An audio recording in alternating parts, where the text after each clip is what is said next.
Hello everyone, welcome back to our channel Swathi kitchen.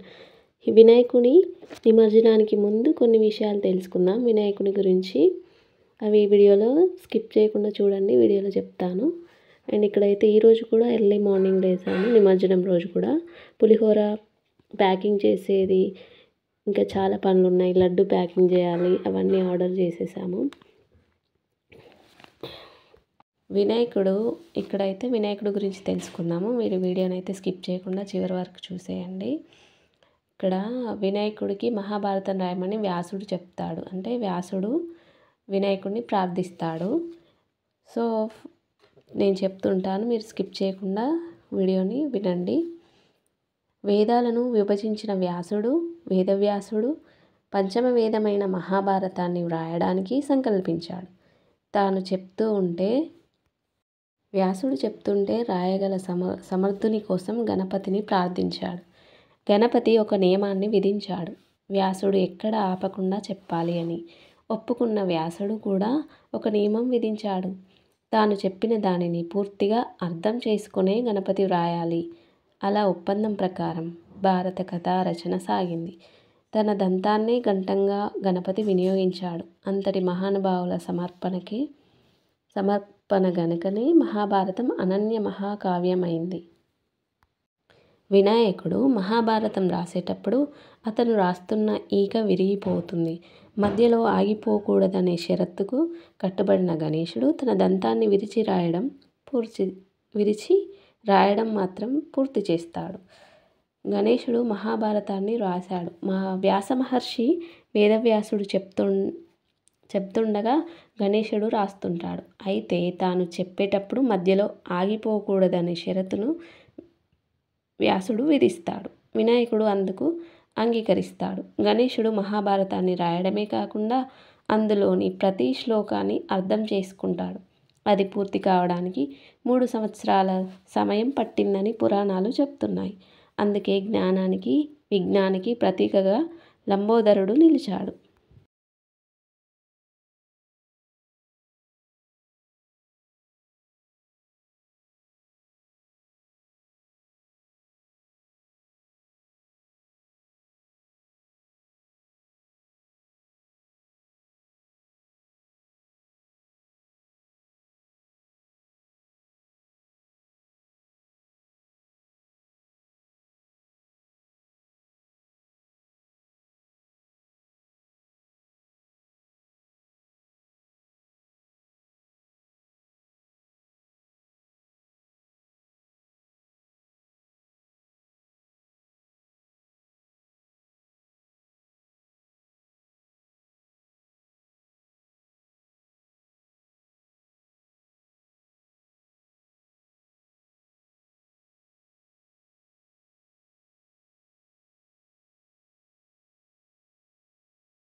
వినాయకునకు సిద్ధి బుద్ధి అనేవారు భార్యలు ఉన్నారు.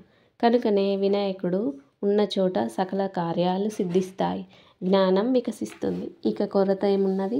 అందువలన ఏ పనైనా, ఏ పూజ చేసినా కానీ, పెళ్ళి కానీ, గృహప్రవేశం కానీ, ఉద్యోగంకి వెళ్ళే ముందు కానీ వినాయకుడిని పూజతోనే మొదలు పెడుతుంటారు.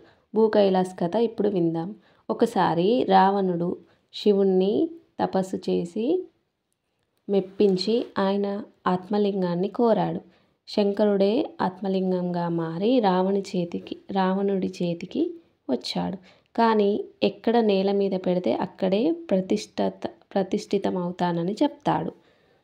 సంధ్యావందన సమయం అయినందున రావణుడు ఆ లింగాన్ని ఎక్కడ ఉంచాలో ఆలోచిస్తూ ఉండగా అక్కడికి వినాయకుడు బాలబ్రహ్మచారి రూపంలో వస్తాడు.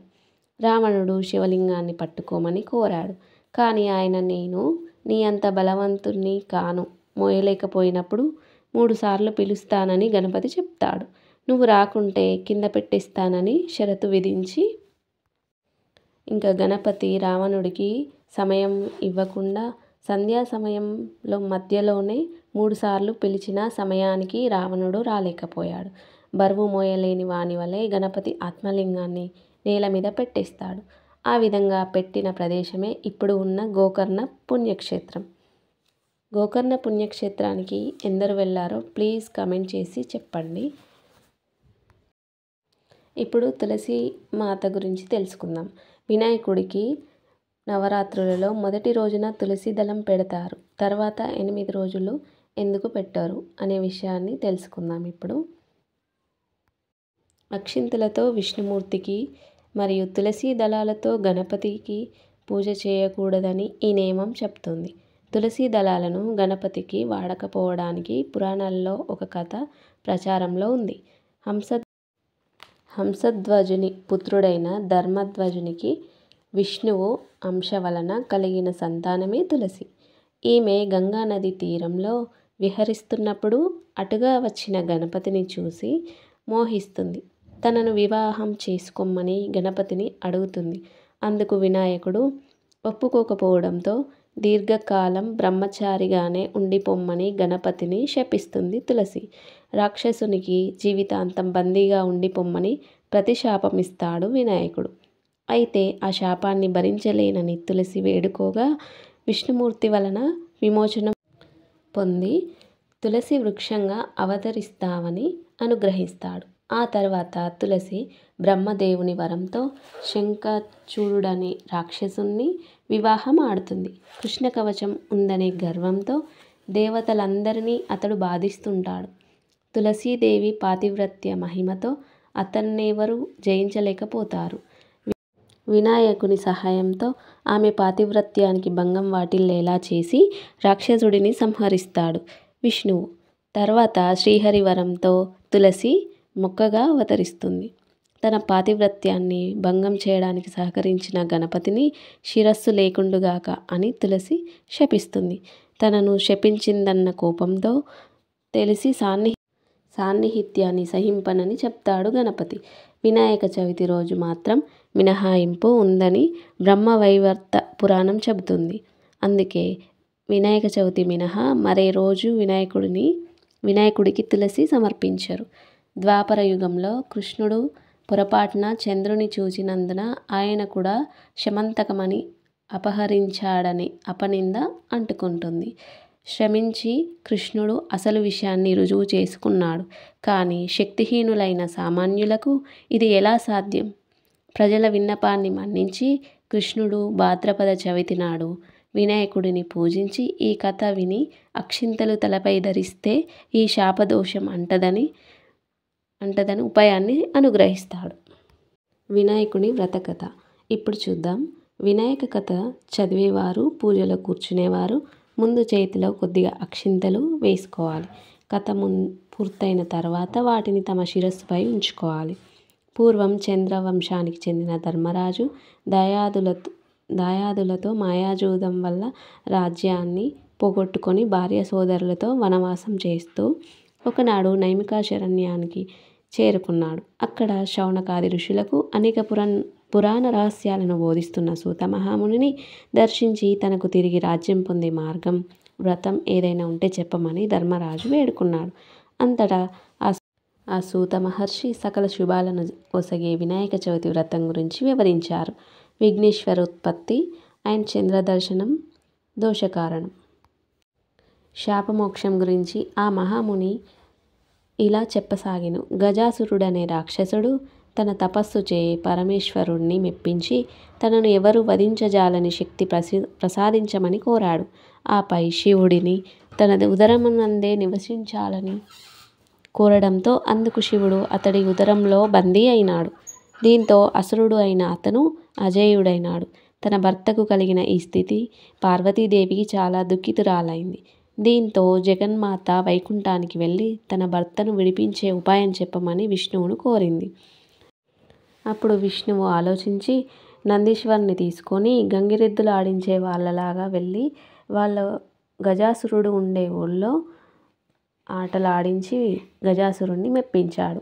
ఆ ఆనందంలో ఏమి కావాలో కోరుకో అని గజాసురుడు అనగా అదే సమయం కోసం ఎదురుచూస్తున్న శ్రీమన్నారాయణుడు నీ ఉదరం నందున్న శివుణ్ణి తమ వశం చేయమని అడిగాడు.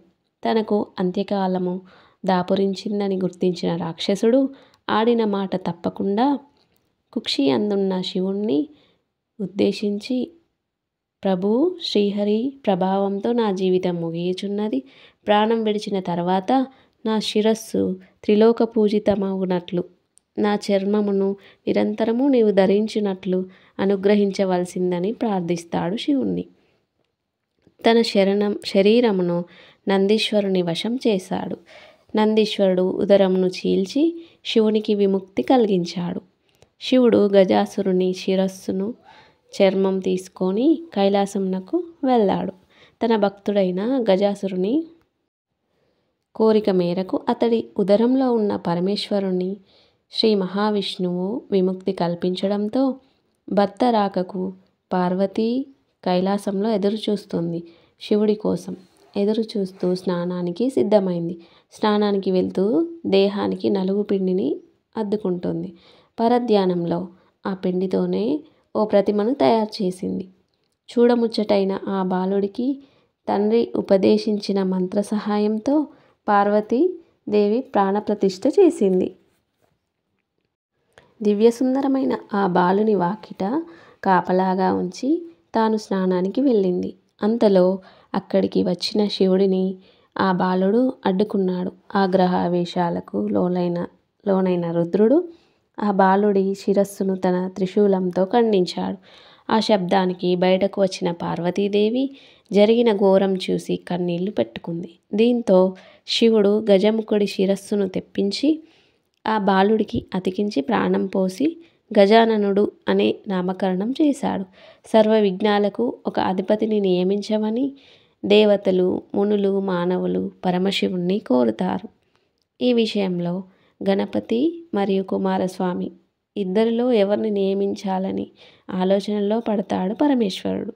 ముల్లోకాలలోని పవిత్ర నదులన్నింటిలో స్నానం చేసి ఎవరు ముందుగా తన వద్దకు వస్తారో వారికి ఆ ఆధిపత్యం లభిస్తుందని చెప్తాడు. దీంతో కుమారస్వామి తమ నెమలి వాహనంపై వెంటనే ఎగిరిపోతాడు. వినాయకుడు మాత్రం తన ఎలుక వాహనంతో ముందుకు కదలలేడు. దీంతో నారాయణ మంత్రం జపిస్తూ తల్లిదండ్రుల చుట్టూ ప్రదక్షిణ చేస్తాడు. ఆ మంత్ర ప్రభావంతో ప్రతి తీర్థంలోనూ కుమారస్వామి కంటే ముందే వినాయకుడు ప్రత్యక్షం అవుతాడు. ఆ విధంగా 3 కోట్ల నదుల్లో వినాయకుడే ముందుగా స్నానం ఆచరించడం చూసిన కుమారస్వామి కైలాసానికి వెళ్ళి మహిమాన్వితుడైన అన్నగారికే ఆధిపత్యం ఇవ్వమని తండ్రిని కోరతాడు. ఆ విధంగా వినాయకుడు విఘ్నాలకు అధిపతి వహిస్తాడు. భాద్రపద శుద్ధ చవితి నాడు గణాధిపత్యం కట్టబెట్టారు. ఆ రోజున తనకు భక్తి శ్రద్ధలతో సమర్పించిన ఉండ్రాళ్ళు, కుడుములు, పిండి వంటలు, పండ్లను సుష్టిగా తిన్న వినాయకుడు నడవడానికి ఇబ్బంది పడుతూ కైలాసం చేరుకున్నాడు. శివుని శిరస్సుపై ఉన్న చంద్రుడు గణనాథుని అవస్థలు చూసి పక్కున నవ్వాడు. రాజదృష్టి సోకితే రాళ్ళు కూడా పగిలిపోతాయని అంటారు కదా. విఘ్నేశ్వరుని ఉదరం పగిలి అందులోని ఉండ్రాళ్ళు, కుడుములు బయటకు వచ్చి అచేతనుడయ్యాడు. దీంతో ఆగ్రహించిన పార్వతీదేవి, పాపాత్ముడా, నీ దృష్టి సోకి నా కుమారుడు అచేతనంగా పడి ఉన్నాడు. కాబట్టి నిన్ను చూసిన వారు పాపాత్ములై నీలాప నిందలు పొందుదురుగాక అని శపిస్తుంది పార్వతీదేవి చంద్రుణ్ణి శపించిన సమయంలో సప్తర్షులు భార్యలతో కలిసి యజ్ఞం చేస్తూ అగ్నిదేవునికి ప్రదక్షిణం చేస్తున్నారు. అగ్నిదేవుడు ఋషి పత్నుల మీద మోహం కలిగింది. అగ్నిదేవుడికి కోరిక తీరక శపిస్తారేమో అనే భయంతో అగ్ని క్షీణింపసాగాడు. భర్త కోరిక తెలుసుకున్న స్వాహాదేవి ఋషుల భార్యల రూపంలో అగ్నిదేవుడిని చేరింది. అగ్నిదేవునితో ఉన్నది తమ భార్యలేనని భ్రాంతి చెందిన ఋషులు వారిని విడిచిపెట్టారు. శాపగ్రస్తుడైన చంద్రుని చూడటం వలనే ఋషుల భార్యలు నీలాపనిందలకు గురయ్యారని దేవతలు గ్రహించారు. వీరందరూ బ్రహ్మదేవునితో కలిసి కైలాసానికి వెళ్ళారు. మరణించిన విఘ్నేశ్వరుణ్ణి బ్రహ్మదేవుడు తిరిగి బ్రతికించాడు. తర్వాత పార్వతీదేవితో, అమ్మా, నీవు చంద్రునికి ఇచ్చిన శాపం వలన ఆపద కలుగుతుంది, కావున శాపాన్ని ఉపసంహరించుకోమ్మా అని కోరుతారు. అప్పుడు పార్వతీదేవి ఏ రోజున చంద్రుడు విఘ్నేశ్వరుణ్ణి చూసి నవ్వాడో ఆ రోజు చంద్రుణ్ణి చూడకూడదు అని శాపాన్ని సవరించింది. ఆ రోజు నుంచి అందరూ భాద్రపద చవితి నాడు చంద్రుడిని చూడకుండా జాగ్రత్తగా ఉండి సుఖంగా ఉన్నారు. ఇలా కొంతకాలం గడిచింది. శమంతకమణి సూర్యభగవానునికి చెందింది. సూర్యుడు ప్రతిరోజు దీనిని మెడలో ధరించి తిరిగేవాడు. ఇది ఎక్కడ ఉంటే అక్కడ కరువు కాటకాలు లేక రాజ్యాలు సుభిక్షంగా ఉంటాయని ప్రతీతి. ఇది ప్రతిరోజు 8 బారుల బంగారాన్ని ఇస్తుంది. సూర్యునిచే సత్రాజిత్తునకు ఇయ్యబడిన మణి శమంతకమణి ఒక రోజుకు సుమారు 170 పౌండ్ల బంగారాన్ని ఇస్తుంది. అంటే దాదాపు 77 కిలోగ్రాముల బంగారాన్ని ఇస్తుంది. ఇది సూర్యదేవుణ్ణి మిరుమిట్లు గొలిపే రూపానికి కూడా మూలం. ఒకరోజు సత్రాజిత్తు తమ్ముడు ప్రసేనుడు దీనిని కంఠాన ధరించి అడవికి వెళ్ళగా ఆ మణిని మాంసం అనుకొని ఒక సింహము అతన్ని చంపి మణిని తీసుకొని పోయింది. సింహము నోటిలో మణిని తన కుమార్తె అయిన జాంబవతికి ఆట వస్తువుగా ఇచ్చాడు. అంతకుముందు శ్రీకృష్ణునికి అది ఇవ్వలేదు కనుక అతడే తన తమ్ముడిని చంపేశాడని ప్రచారం చేశాడు. చవితి చంద్రుని ప్రతిబింబాన్ని పాలబిందెలో చూసిన కారణంగా ఆ అపవాదు కలిగిందని శ్రీకృష్ణుడు భావించాడు. ఈ అపవాదు బాపుకోవడానికి సైన్యంతో ప్రసేనుడి జాడ వెతుక్కుంటూ అడవిలోకి వెళ్ళాడు శ్రీకృష్ణుడు. అడవిలో ప్రసేనుడి కళేబరం ఇంకా సింహపు అడుగు జాడలు కనిపించాయి. ఈ కథని వాటిని అనుసరిస్తూ వెళ్ళిన కృష్ణుడు ఎవరికైనా సరే గుహలోకి ప్రవేశించాడు. అక్కడ మణిని వినిపించాలి. కృష్ణుడు ఈ కథ విన్నా చదివినా జాంబవతి నీలాపనిందలు కలగవు ప్రారంభించింది. అందువల్ల జాంబవతికి కృష్ణుడికి ఘోరమైన ముష్టి యుద్ధం జరిగింది. వంశాభివృద్ధి యుద్ధంలో అలసిపోయిన సకల కోరికలు తీరుతాయి, సకల వైభవయుగంలో విజయాలు సిద్ధిస్తాయి తెలుసుకుని వినాయక వ్రత కథ తన కూతురు అయిన జాంబవతిని చదువుకునే పిల్లలకు తప్పకుండా వినాల్సిన సత్యభామ కళ్యాణం.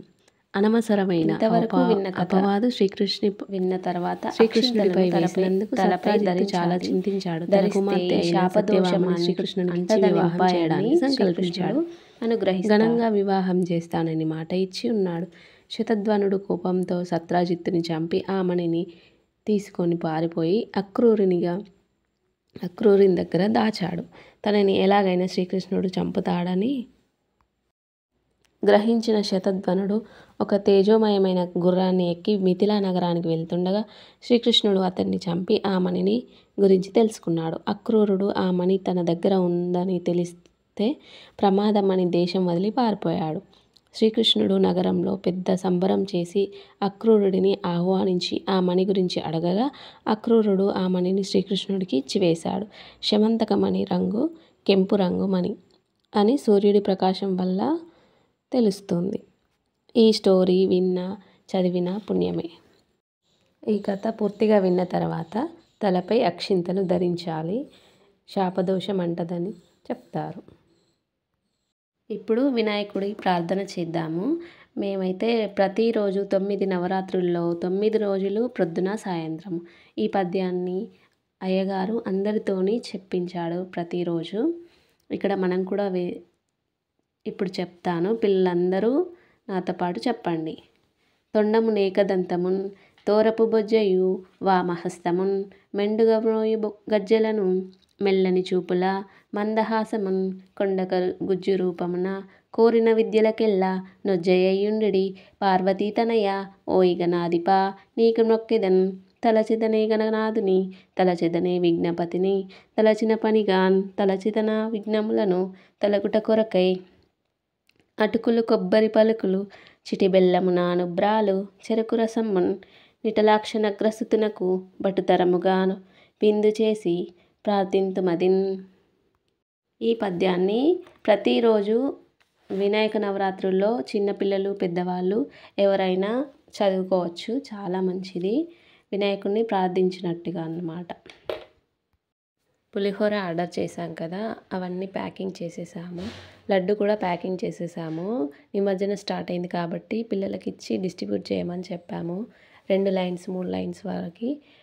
వీడియో అయితే కంటిన్యూ అవుతుంది. ఎక్కడ కూడా స్కిప్ చేయకుండా చివరి వరకు చూడండి. పిల్లలకు కూడా వినిపించండి. చాలా సంతోషంగా అనిపించింది. 9 రోజులు పూజలతో మనసు చాలా ప్రశాంతంగా అనిపించింది.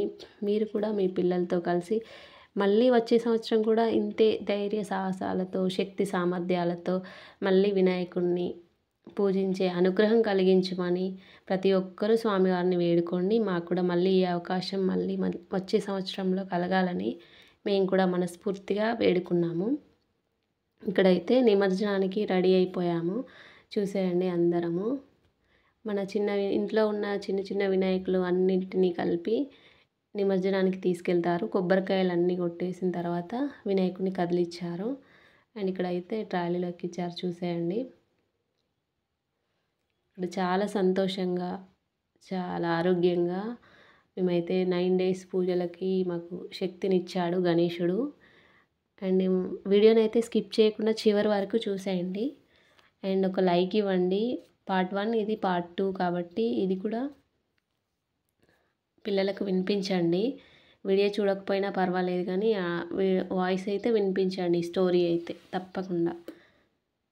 And please do like, share, subscribe to our channel. మీకు తెలిసిన వారికి ఈ వీడియోస్ని షేర్ చేయండి. వినాయక కథ ఉంది కాబట్టి, శమంతకమణి కథ కూడా ఉంది కాబట్టి తప్పకుండా ఈ వీడియోనైతే షేర్ చేయండి. పార్ట్ 1, పార్ట్ 2 2 స్కిప్ చేయకుండా చూడండి. And thanks for watching. Video అయితే చూసేయండి చివరి వరకు. ఇక్కడైతే మేమైతే మా పిల్లలు, పెద్దవాళ్ళు అందరూ కలిసి చాలా సంతోషంగా డ్యాన్స్ చేస్తున్నారు. చూసేయండి. వినాయకుడిని చాలా సంబరంతో నిమజ్జనానికి పంపుతున్నాము. చాలా ఒకవైపు బాధ, ఒకవైపు సంతోషం. మళ్ళీ వచ్చే సంవత్సరం కూడా ఇంతే సంతోషంగా, ఇంతే ఆరోగ్యంగా స్వామివారిని పూజించే అవకాశం కల్పించమని వేడుకున్నాము ప్రతి ఒక్కరం. వీడియో అయితే చివరి వరకు చూసేయండి. Thanks for watching.